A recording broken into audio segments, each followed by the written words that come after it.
전능자의 그늘 아래 9번째 숨고 싶을 때라는 제목을 가지고 하나님 말씀 함께 나누도록 하겠습니다. 여러분, 우리가 인생을 살아가다 보면 우리들이 착각할 때가 있어요. 그것이 무엇이냐면 하나님 없이도 살 수 있다라는 것, 그것보다 하나님 피할 수 있다라는 것, 아니 그것보다 하나님 앞에서 내가 숨을 수 있다라는 것, 이러한 착각을 할 때가 있습니다. 시편 139편 오늘 예배에 부르면서 선포했던 구절이 시편 139편인데 다윗이 쓴 시입니다. 그 앞에 다윗의 시편 앞에 보면 다윗은 이런 고백을 해요. 하나님은 내 언어도, 내 생각도, 내 마음도, 내 행동도 다 아신다라는 거예요. 다 아신다. 자기가 새벽 날개를 펼쳐서 땅 끝에 가서 숨는다 할지라도 하나님은 이미 거기 와 계셨다라는 거예요. 그가 그것을 언제 깨달았느냐? 인생에 실패하고 나서. 하나님 앞에서 숨을 수 있다라고 생각을 했고 하나님을 피할 수 있다라고 생각하면서 그가 죄를 지었거든요. 그가 깨달은 거예요. 내가 하나님 앞에서 숨을 수 없는 존재구나.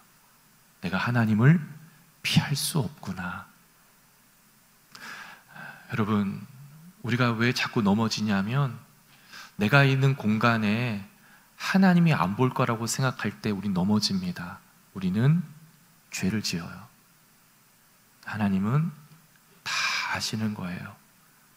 내 생각까지도, 내 공간에, 나 홀로 있는 그 공간에조차도 하나님은 거기 계신 줄 믿습니다. 사람들은 왜 숨을까요? 죄를 지을 때, 또 무언가 하나님 앞에 잘못을 저질렀을 때 본능적으로 숨고자 하는 본능이 있어요. 이것은 죄의 결과예요. 죄의 유전됨이에요. 죄의 유전됨으로 인하여 숨게 돼요. 최초의 사람 아담, 그가 하나님 앞에 큰 죄를 짓고 나서 그 또한 최초로 하나님의 형상을 가진 그가 하나님 앞에서 숨고 말아요. 하나님 앞에서 숨을 수 있다라고 자신한 거예요. 하나님이 안 볼 거라고 생각한 거예요. 이것이 죄를 지은 사람들의 어리석음입니다. 하나님은 안 볼 거라고 생각을 해요. 그래서 그가 하나님의 동산 나무 사이에 숨어요. 하나님은 그런 그의 이름을 부릅니다. 아담아, 네가 어디 있느냐? 아담아, 네가 어디 있느냐? 하나님이 어디 있는지 몰라서 물은 것이 아니라 아담에게 기회를 주는 거예요. 나오기를. 잘못했습니다, 하나님. 하나님은 기다려줍니다. 하나님이 찾아가시고 이름을 부르시는 것은 용서하고 싶은 마음이 가득했던 거예요. 다시 그와 새로운 관계로 다시 시작하고 싶은 마음이 가득하셨기 때문에 하나님 찾아가셔서 그의 이름을 불렀던 거예요. 오늘 우리가 마주하고 있는 이스라엘 최초의 왕 사울도 이스라엘 왕을 뽑는 아주 축제의 자리와도 같은 이 공개적인 왕의 선출 자리에서 그는 그만 숨고 맙니다. 왜 그가 숨고 말았을까? 왜 그는 숨었을까? 오늘 이 질문을 가지고 오늘 이 말씀 속으로 우리가 함께 좀 건의로 보기를 원합니다. 여러분, 먼저 우리가 좀 알아야 될 것은 이 사울이 하나님께서 그를 왕으로 세우기로 한 것을 알았는가? 당연히 몰랐죠. 그럼 그는 왕이 되기 위한 어떤 준비 과정을 했는가? 전혀 준비하고 있지 않았습니다. 예상하지도 예측하지도 않았어요. 그러니까 왕을 달라고 하였고 왕을 세우기로 하나님께서 하시기로 했다라는 것까지는 백성들 사이에 소문이 다 났을 겁니다. 그럼에도 사울은 그것은 자기와는 무관한 일이다라고 전혀 준비하고 있지 않았어요. 예측하지도 않았고요. 그러나 하나님은 모든 것을 준비하고서 사울에게 찾아갑니다. 사울은 준비가 되어 있지 않았어요. 그러나 하나님은 모든 것을 준비하시고 찾아오신다라는 것. 이것이 하나님과 인간의 차이입니다. 여러분, 하나님은 우리에게 모든 걸 준비하고 찾아올 때가 있어요. 그때 믿음으로 여러분 순종하셔야 돼요. 마리아가 순종했고 모세가 순종했어요. 어느 누구도 하나님이 준비하고 찾아올 때 준비하고 기다린 사람 없었어요. 그러나 믿음으로 나아갈 때 하나님의 준비하심이 내 삶에 그대로 실제가 되는 줄 믿습니다. 여러분, 우리의 자녀들도 마찬가지예요. 하나님 우리의 자녀들에게 어떤 준비함을 갖고 여러분들에게 기도할 때 말을 걸지 몰라요. 그것을 믿음으로 그것을 받기 위해서는 여러분 하나님의 속삭임과 여러분의 가정과 여러분의 일터와 여러분의 자녀들에 대한 그 준비함을 받기 위해서는 믿음으로 순종함이 필요하다라는 것.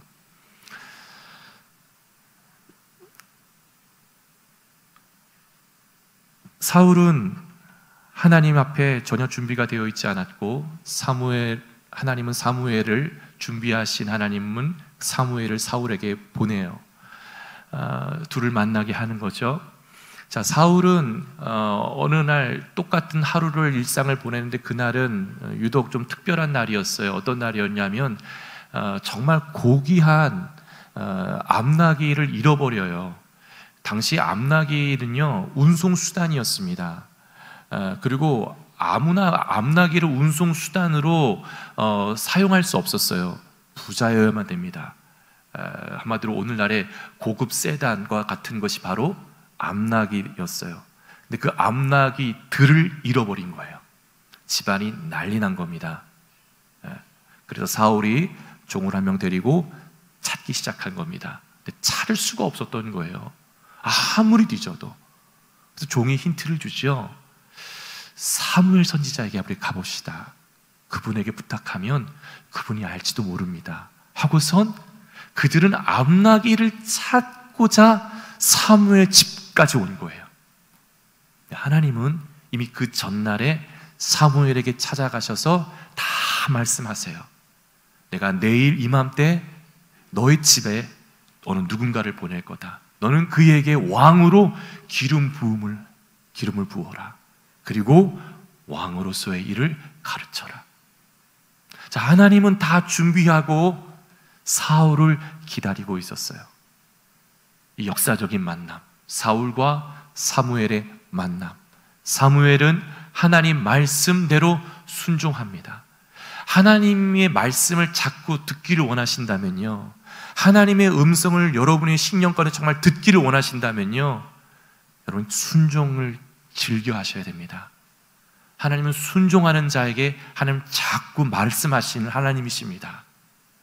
자, 사무엘 전혀 원하지 않았잖아요, 왕을.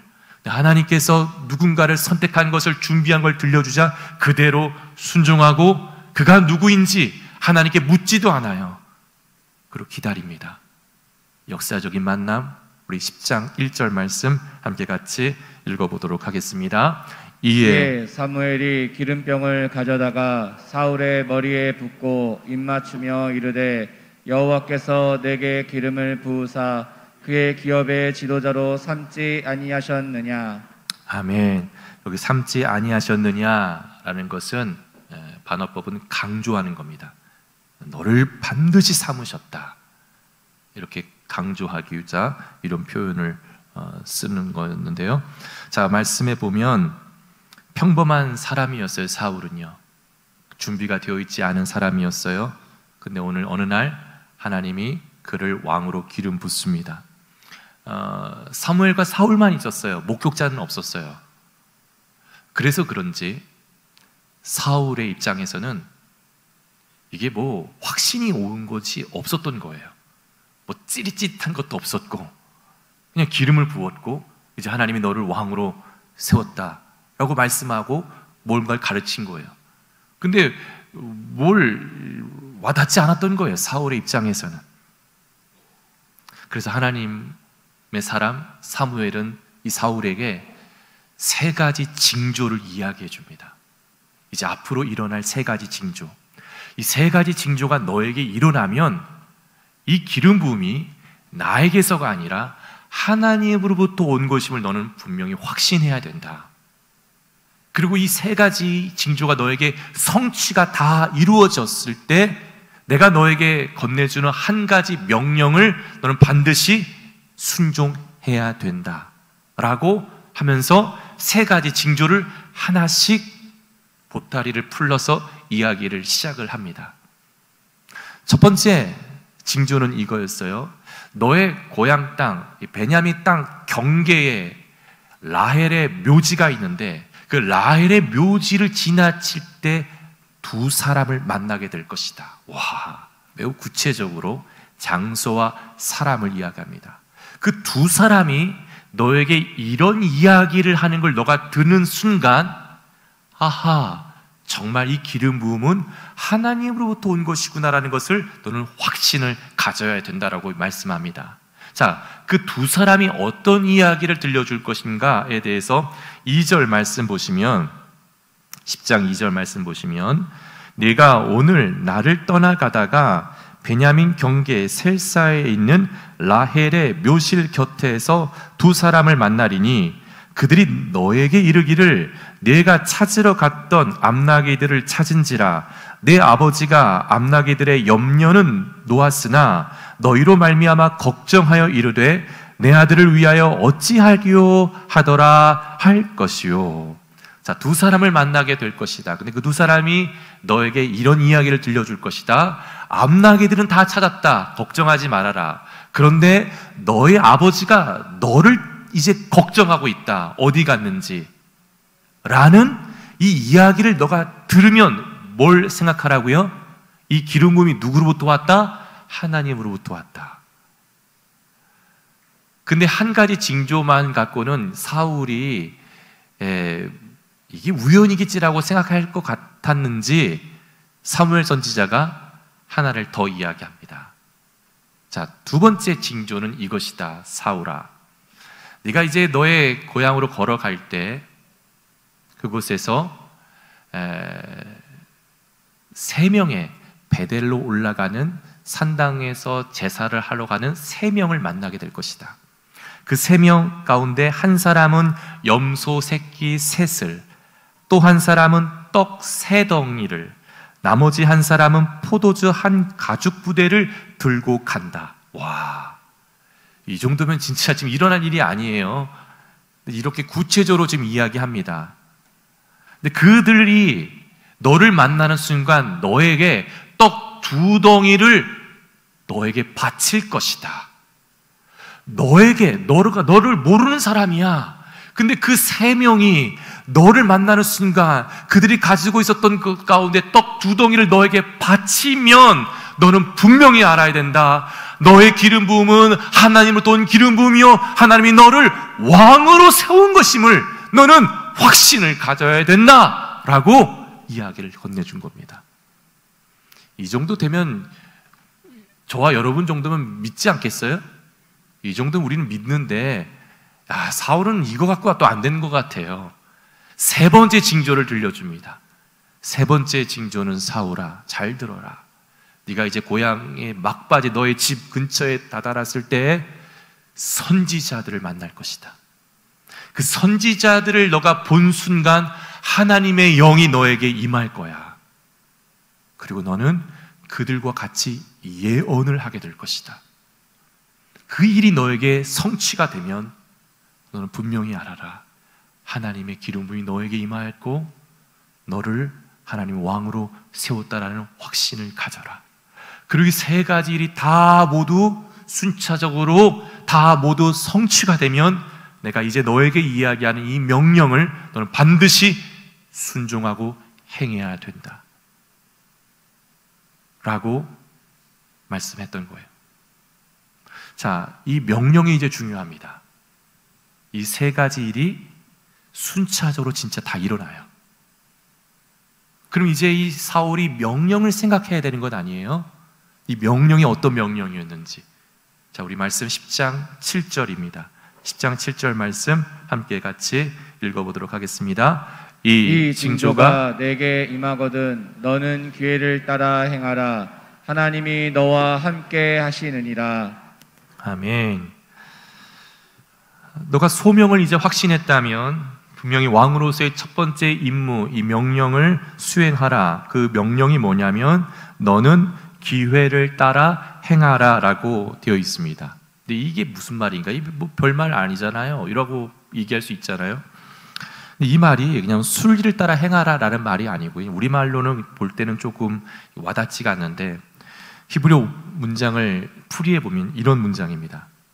네가 옳다고 생각하는 그것을 주저없이 하라. 네가 옳다고 생각하는 그것을 주저없이 망설임 없이 행하라 라고 말씀합니다. 이 명령을 해요. 그것이 무엇이냐라는 거예요. 그것을 사무엘과 사울은 교감을 한 거예요. 지금 서로 안 거예요. 우리는 지금 그것이 무엇이야 라고 할 때 추정해야 됩니다. 그러니까 그런 거 있잖아요. 제가 만약 제 아들에게 야 리명아 저거 갖고 와봐 할 때 저와 아들 사이는 저것이 뭔지를 알잖아요. 여러분은 모르겠지만 아들은 아는 거죠. 저게 뭔지. 알았어 아빠 하고 갖고 오잖아요. 뭔가 서로는 아는 거예요. 교감하는 거죠. 지금 사무엘이 사울에게 그것을 주저없이 하라라고 할 때 그것을 사무엘과 사울은 알았던 거예요. 그게 뭔지. 그게 뭘까? 우리가 좀 풀어야 됩니다. 먼저 하나님께서 그 전날 바로 어제, 그러니까 그 시점에서 어제 사무엘이 사울이 만나기 어제 하나님이 사무엘에게 나타나셔서 9장 16절에 보면 이렇게 하라라고 지시를 해요. 사람을 만나면 기름을 붓고 왕의 역할을 가르쳐라. 그 왕의 역할을 이야기해 줍니다. 이스라엘 왕은 어떤 일을 해야 되는가를 딱 짚어줘요. 그걸 얘기했다라는 거죠. 그게 뭔가 우리 9장 16절 말씀 좀 길지만 같이 한번 읽어보도록 하겠습니다. 내일 이맘때에 내가 베냐민 땅에서 한 사람을 내게로 보내리니 너는 그에게 기름을 부어 내 백성 이스라엘의 지도자로 삼으라. 그가 내 백성을 블레셋 사람들의 손에서 구원하리라. 내 백성의 부르짖음이 내게 상달되었으므로 내가 그들을 돌보았노라 하셨더니. 아멘. 이 말씀, 이 구절은 마치 하나님께서 모세를 부를 때 출애굽의 그 처참한 그 현실을 보여주는 것처럼 오버랩되는 구절이라고 볼 수 있어요. 그들의 부르짖음이 내게 상달되었다. 내가 이제 그들을 돌보려고 한다. 그래서 이제 왕을 세우려고 한다. 너는 이제 내일 이맘때에 내가 누군가를 너에게 보낼 때 넌 그에게 기름을 부어서 왕으로 세우라. 그리고 왕의 일을 가르치라. 이스라엘 왕은 누구인가? 무슨 일을 해야 되는가? 이스라엘 백성들을 블레셋 사람들의 손에서 구원하는 자이다라는 거예요. 이것이 하나님께서 명령한 이스라엘 왕의 일입니다. 누구의 손에서 구원을 해야 된다고요? 블레셋 사람들의 손에서. 하나님이 콕 집었어요. 블레셋 사람들의 손에서 구원하는 것이 이스라엘 왕의 일이다라는 것입니다. 이 말은 쉽게 말해 무슨 말이에요? 블레셋을 공격하라 이거예요. 너는 그것을 주저없이 하라라고 하니 그것이 무엇인가? 블레셋을 공격하라 이거예요. 그렇다면 블레셋 땅을 혼자 가서 공격하라는 말인가? 그 말이 아닙니다. 그 말이 아닐 거예요. 자, 그렇다면 우리가 좀 말씀을 전후 문맥을 통해서 좀 우리가 유추해 볼 수 있는 것은 여러분 10장 5절에 보면요, 사울의 고향에 뭐가 있었어요. 그게 뭐가 있었냐면 10장 5절에 보면 그 후에 내가 하나님의 산, 여기서 하나님의 산이란 신의 산도 아니고 모리아 산도 아닙니다. 우리말에는 산으로 되어 있지만 원문에 그냥 언덕이에요. 그냥 동네 언덕이라고 보시면 됩니다. 그 후에 네가 하나님의 언덕에 이르리니 그곳에는 무엇이 있다고요? 블레셋 사람들의 영문이 있다. 그러니까 사무엘이 지금 사울에게 지금 이야기하는 거예요. 사울이 너의 고향에 가면 너가 아는 대로 그곳에 언덕에 이르면 무엇이 있다고요? 블레셋 사람들의 주둔지가 있다는 거예요. 주둔지. 블레셋 사람들의 주둔지가 사울의 고향 한복판 꼭대기에 있었던 거예요. 오늘 그것을 주저없이 행하라라고 했던 것은 그 주둔지를 공격하라라는 말을 우리가 풀이해 볼 수 있는 거예요. 유추해 볼 수 있는 거예요. 자, 세 가지 징조 가운데 우리가 주목할 징조가 세 번째 징조입니다. 세 번째 징조는 사울에게 무엇이 임했어요? 여호와의 영이 임합니다. 여러분, 사사 시대를 보면요, 사사들에게 여호와의 영이 임할 때는 아무 때나 임하지 않습니다. 무엇을 할 때 임하냐면 이제 막 원수들과 이제 싸우러 나갈 그때 여호와의 영이 임하였어요. 지금 이날 여호와의 영이 사울에게 임했다는 것은 이 사울에게 여호와의 영이 임함으로 사울이 이전과는 달라졌어요. 사람이 달라진 겁니다. 그 달라짐 용맹함으로 이제 어디로 나가야 되는가? 블레셋 주둔지를 향하여 공격했어야만 했다라는 것이죠. 또 하나 10장 7절 하반절에 보면요, 이렇게 되어 있어요. 하나님이 너와 함께 하시느니라. 여러분, 사사기를 잘 보면요, 사사들에게 하나님이 너와 함께 하시느니라 라고 할 때 아무 때나 하지 않습니다. 그냥 우리는 지금 그냥 이걸 축복할 때 이렇게 말하죠. 하나님이 당신과 함께 하십니다, 이렇게 말하지만 하나님은 사사들에게 이 말을 아무 때나 하지 않았다라는 거예요. 언제요? 전쟁을 나갈 때, 전쟁이 이제 막 출정할 때에 이제 이스라엘을 구원하기 위하여 나갈 때에 하나님은 그들에게, 사사들에게 하나님이 내가 너와 함께 한다. 지금 이 말씀을 이날 하셨다고요. 성령을 부으셨어요. 하나님이 너와 함께 한다라고 복을 선언하셨어요. 그러면 이날 지금 할 수 있는 것은, 그것을 하라라고 하는 것은 무엇을 하라라고 했는가? 블레셋 주둔지를 향하여 공격하라였다는 거예요. 여러분, 하나님은요, 왕을 세울 때 세 가지 단계를 거쳤습니다. 사무엘 상하를 쫙 보면요, 왕을 세울 때 세 가지 단계. 첫 번째, 지명합니다. 두 번째, 확증을 줘요. 그 사람에게 하나님이 정말 나를 왕으로 세웠다라는 걸 확증을 줘요. 사울에게 확증은 뭐예요? 세 가지 징조예요. 그리고 세 번째, 입증을 하는 사건을 허락하십니다. 다윗에게 입증을 허락하는 사건이 뭐였어요? 골리앗을 쓰러뜨리는 거였어요. 골리앗 사건이 그냥 쓰러뜨린 사건이 아니라 왕으로서 입증 사건이었던 겁니다. 지금 사울에게 입증 사건은 블레셋 주둔지로 향하여 공격하라는 것이었어요. 그것을 주저없이 행하라. 이것을 지금 사울이 했을까, 안 했을까요? 행하지 않습니다. 순종하지 않아요. 잠잠합니다. 침묵해요. 저는 이번 주 이 말씀 묵상하면서요, 이 모습이 오늘 우리들의 모습이지 않나, 우리들의 자화상이지 않나 생각해 봤어요. 여러분, 우리들은 하나님의 은혜로 하나님께서 우리들에게 성령을 부어주셨어요. 그래서 예수를 주로 고백하는 자들은 다 모두가 성령 세례를 받은 자들이에요. 하나님 말씀을 듣게 하고 하나님의 자녀가 되게 해요. 하나님의 은혜를 누리게 해요. 주일만. 그리고 우리는 세상 속으로 나아가는데 말씀 따라 살지 않다라는 것, 말씀대로 순종하지 않다라는 것. 은혜를 받았고 성령의 기름 부으심을 받았고 말씀을 받았고 하나님의 명령을 받았건만 세상으로 나아갈 때는 순종하지 않는다라는 것.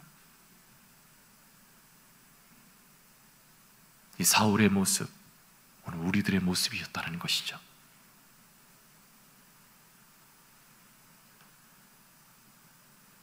저는 이 모습 속에 하나님의 마음이 얼마나 아프셨을까. 하나님이 준비하셨던 일인데, 그리고 하나님이 정말 약한 자를 세워서 그에게 기름을 부으셨고 세 가지 징조를 통하여 하나님의 성령을 부어주셨고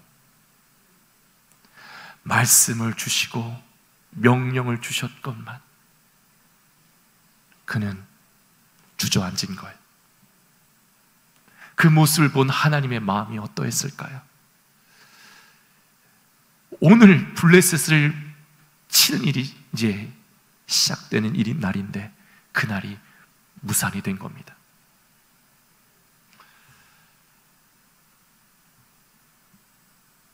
그렇지만 우리 하나님은 포기하지 않아요. 우리 하나님은 포기하지 않아요. 이런 사울 향한 하나님의 계획을 다시 바꾸어요. 하나님은 언약을 맺은 것을 사울이 깼지만 하나님은 그 언약을 내려놓지 않아요.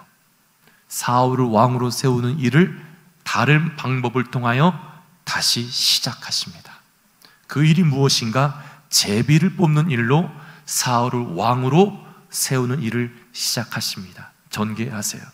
자, 우리가 오늘 읽었던 사무엘상 10장 20절부터 24절은 그 스토리입니다. 이제 사무엘은 모든 이스라엘 백성들을 미스바로 다 불러 모읍니다. 그럼 미스바는 해발 700m가 넘는 고지대입니다. 그렇게 미스바로 오기 위해서는 또 작심을 하고 다 올라와야 돼요. 그냥 올라올 수 있는 곳이 아닙니다. 다 무언가 짐을 꾸리고 가지고 올라와야 되고, 모든 백성들을 불러 모았다는 것은 그 자리에 사울도 올라갔습니다. 그리고 저는 분명히 성경에서 나와 있지 않지만 사무엘과 사울의 눈이 마주쳤을 거예요. 예수님과 베드로가 예수님이 신문을 받을 때 베드로와 눈이 마주쳤던 것처럼, 그리고 베드로가 뛰쳐나갔던 것처럼 사무엘과 사울이 눈이 마주쳤을 때 사울이 얼마나 그 심정, 얼마나 그때 부끄러웠을까요? 얼마나 죄스러웠을까요? 내가 하나님의 성령을 받았고 기름 부음 받았고 나를 왕으로 세우기로 하셨는데 내가 그 일을 하지 않고 모든 것 아무도 모르고 있는 거죠. 왕을 지금 뽑고자 지금 소집하였다라는 것에 사울의 심정이 어땠을까요? 낙심이 됐을 거예요. 주눅이 들었을 겁니다. 자기가 불순종한 것에 대한 죄책감이 사로잡혔을 거예요. 자, 사무엘 선지자는 모든 지파들을 이 순서에 따라서 제비 뽑는 순서에 따라 진행을 합니다. 베냐민 지파가 뽑혀요. 그리고 베냐민 지파의 모든 가문들을 나오게 해요. 마드리 가문이 뽑힙니다. 마드리 가문 중에서 각 집안 대표들 또 나왔는데 누가 그 집안 가운데 누가 뽑혔는가? 바로 기스의 아들 사울이 뽑혔던 것이죠. 근데 그 사울이 그 자리에 있었어요? 없었어요? 없었습니다. 자, 어디에 숨었는가?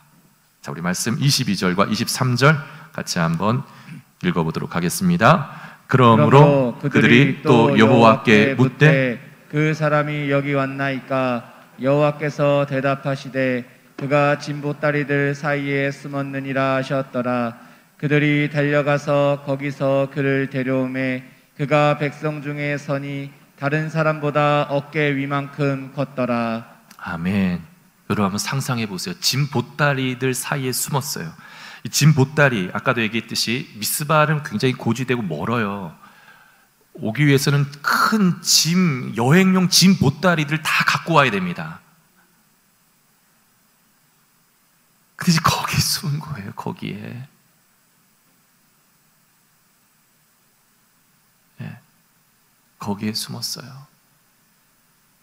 그 숨을 때 그 심정, 다 죄 접어서 아시잖아요. 죄 질 때 무슨 창피가 뭐가 있으며, 예? 그냥 숨는 거예요. 숨는 거.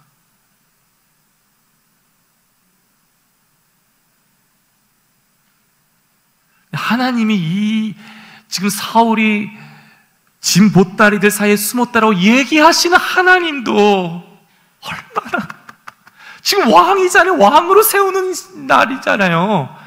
뭔가 지금 입증을 하고, 봐라, 내가 지명한 왕이 이러한 왕이다. 뭔가 하나님도 뿌듯한 누군가를 세워야 되는데 하나님이 지명한 사람이 지금 어디 있다고요? 짐 보따리들 사이. 하나님 차면도 지금 얼마나 구겨지는 순간입니까?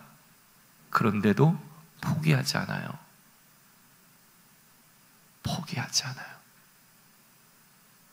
진보다리들 사이에 숨었다.